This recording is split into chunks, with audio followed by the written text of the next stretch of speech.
Like the rigs are parked right now, that's where my car is parked every day that I'm out here teaching. Okay.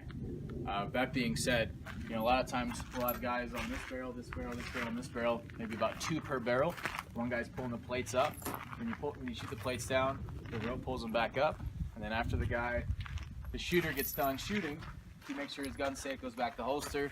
The guy that was a spotter is now the shooter is now the spotter. That being said, my truck is parked right where those rigs are at, and I've never had a window knocked out. I've never had a flat tire. I've never had a piece of frag into my paint at all. I don't even have a paint chip, from any of these frags that lady was talking about. And I'm talking, my truck's right there, so it's in a pretty good danger zone if there were things coming off all the time. So again, we mitigated all the targets right here. So you've got a barricade on top of the target. So if the guy hits the top of the plate, hits the barricade and goes back into the berm. And if he misses the berm, or if he misses the target, it goes into the berm. And if he hits the plate falls. So we spend a lot of the time here as well. So according to that paper range, it's got the most fire, and in this range would basically be your second most, because you've essentially got 4 shooters on the line that could shoot at once on here. All right. And then we shoot from 7 yards, 10 yards, 15 yards, and basically y'all are at 20 yards right there. Not a lot of 20-yard shots sometimes, but mainly it's from about the 10-yard mark. These right about here, so is where we typically shoot this range from. Any questions on this one? Here's the other part of it too, guys. We got the roof part.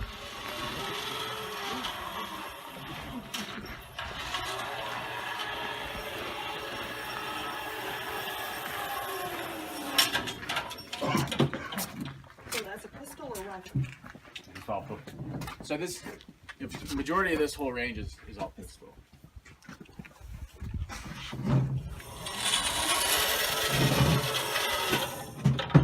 On this one, you're getting people to learn to shoot a moving target, but you're also applying a degree of pressure to them. So the area of engagement is in between the green barrels here. Okay, that's when you can shoot the actual mover going across. So when the mover starts going, okay, that's the cadence for the shooter to draw and present his gun and be able to fire. And so we do different drills of stress and time-related drills. So the guy or girl shoots the mover. Once he or she gets hit on the mover, the back plates, okay, 1, 2, 3, and 4, they're self-resetting. Okay, and we're going to add some more self-resetting targets where the circular gongs are. So there'll be 7 self-resetting targets, and by the time you shoot the mover, you need to hit as many of the targets in the back as you can, and you have to shoot the mover before it crosses the other area of engagement. So you work on, how many targets can you shoot after that mover, and then it pushes guys a lot, and it makes them get erratic as far as how accurate and how fast they're going. So you'll see guys, try to start shooting 1, 2, 3, 4, 5, and then they'll start missing the targets. And you're teaching them about staying focused upon a stressful situation, knowing that you have a time limit to get something done. Anyway, it's a real cool range, and we've got the ricochet mitigated on those, having the shields above 1 through 4, and then in the off season we're going to put up 3 more and have 1 through 7 hopefully. This also it's about when you get on this range here on the mover until probably day 3 or anything too, so we don't rush anybody into getting anything. And like I say, safety is the main thing, guys. We get somebody to shoot somebody in their own self or somebody else, and and that was just a bad deal. That would shut us down with the military units. So we got to be real careful with them, and they don't want the reputation of shooting themselves or one of their partners. So we're real safe about this. Like I say, in Memphis, we probably have shot close to 300 million rounds over the past 30 years. And yep. So we've never had an accident out here, and don't plan on it. That's Houston staple fodder. That's what military ammo comes like, and it actually tells you there. Semi-jacket frangible rounds.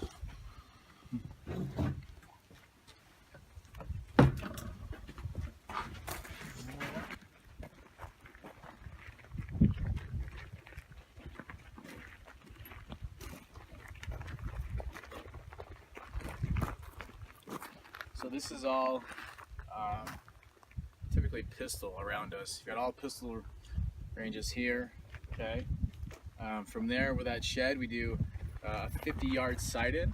So we'll take rifles and make sure the rifles are sighted in at 50 yards up on that berm there. And we've got the other still challenge stages like my dad was talking about. We've got a few more still challenge targets in here with pistol.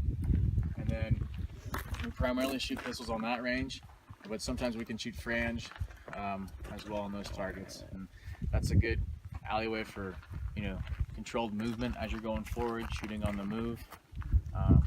But real like heel to toe kind of stuff, making sure that guys are super in control, being able to basically walk and having their sights stay on target. We don't hardly even shoot this range anymore. So, the first couple years in business, this was a pretty good, facility for firearms. But now with these 5-day military classes, I don't have the time. So I don't typically even use this range over here anymore. We use some of those expanded ranges. Okay, so we're on the expanded part right here. The property line is just to the west of us. This is the expanded zone. So, as you can see, this is the most, professionally made berm, targets, cars, gravel. Everything's, just learned from. So for previously, they were professional looking ranges, but we got better at building ranges as well. So after the 4th year, after that 2nd year, going on to the 3rd year, we built this one. Like I said, we get better at making stuff. So we know how to use the dozers now. We know how to push the berms up taller. We know how to use the dump truck now. We know how to use the grader. We're not messing around anymore as far as construction of it goes. As you can see, it's certainly the most presentable range we have. That being said, this is the culprit as well. So you've got two main culprits of the noise. You've got the paper range we talked about. You've got this one here. So this one here, even though the berms are down, that's for ricochets and maybe noise mitigation to the north. But the guys are shooting from those barriers right here. So as you can see, there's a plaque here. If you guys go inside the barrier if you would, and look my direction. So